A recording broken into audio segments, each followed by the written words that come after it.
धोबी ने की थी माता सीता की निंदा। क्या थी उसके पूर्व जन्म की कहानी। रामायण की कथा के बारे में हम सभी जानते हैं कि किस तरह श्री राम को 14 वर्ष का वनवास हुआ था और उनके साथ माता सीता और लक्ष्मण जी भी वनवास गए थे। रावण द्वारा माता सीता का हरण किया गया एवं स्वयं श्री राम लंका पर विजय पाकर अयोध्या लौटे थे। लेकिन अयोध्या लौटने के बाद एक धोबी के द्वारा माता सीता की निंदा की गई थी, जिसके कारण श्री राम ने सीता जी को छोड़ दिया था और सीता जी को भी गर्भवती अवस्था में श्री राम से दूर जंगल में रहना पड़ा था। लेकिन क्या आप इस धोबी के पूर्व जन्म का वृतांत जानते हैं, जो सीता जी से ही जुड़ा था? तो आइए जानते हैं धोबी पूर्व जन्म में कौन था।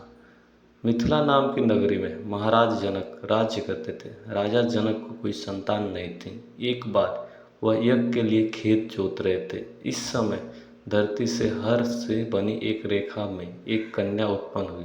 वो कन्या बेहद खूबसूरत थी। उसे देखकर राजा जनक बहुत खुश हुए और उसे अपने पास रख लिया। राजा जनक ने उसे कन्या का नाम सीता रखा। धीरे धीरे सीता जी बड़ी होने लगी।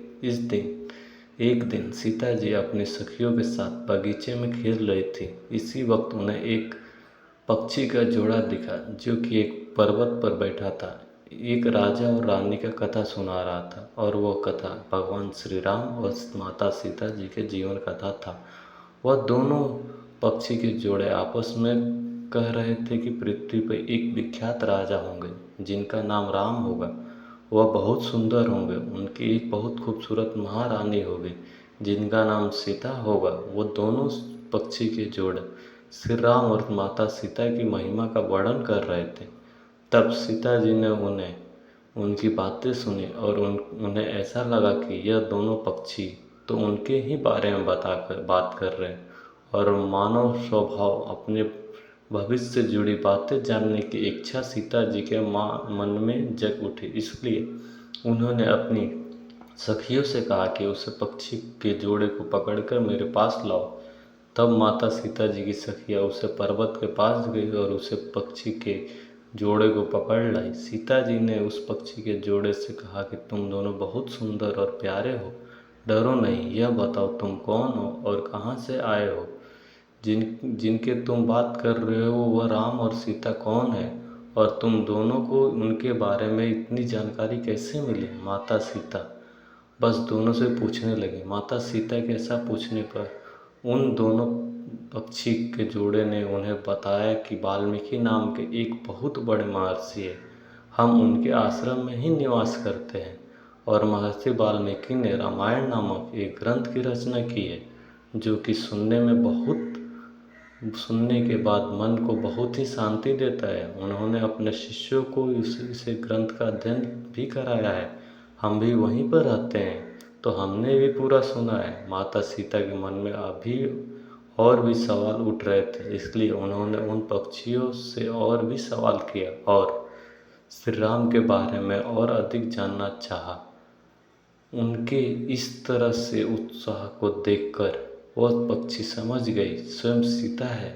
उन्हें पहचान कर वह प्रेम पूर्वक श्री राम के बारे में बताने लगी। उसने श्री राम का बहुत खूबसूरत वर्णन किया और फिर उनसे पूछा कि देवी तुम कौन हो? पक्षियों की बातें सुनने के बाद माता सीता ने अपने बड़े बारे में बताया और कहा कि मैं राजा जनक की पुत्री हूँ। लेकिन उन्होंने उन पक्षियों को कहा, अब जब तक स्वयं श्री राम आकर मेरा वर्णन नहीं करते तब तक मैं तुम दोनों को यहाँ से जाने नहीं दूँगी। तुम दोनों मेरे साथ मेरे घर चलकर सुखपूर्वक रहो। इस पर पक्षी ने कहा कि हम अच्छे हैं, जंगल में निवास करने वाले जीव हैं, इसलिए हमें जाने दीजिए। हम खुला आकाश में उड़ना पसंद करते हैं, ना कि चार दीवारी में। हम आपके घर में सुखी नहीं रह पाएंगे और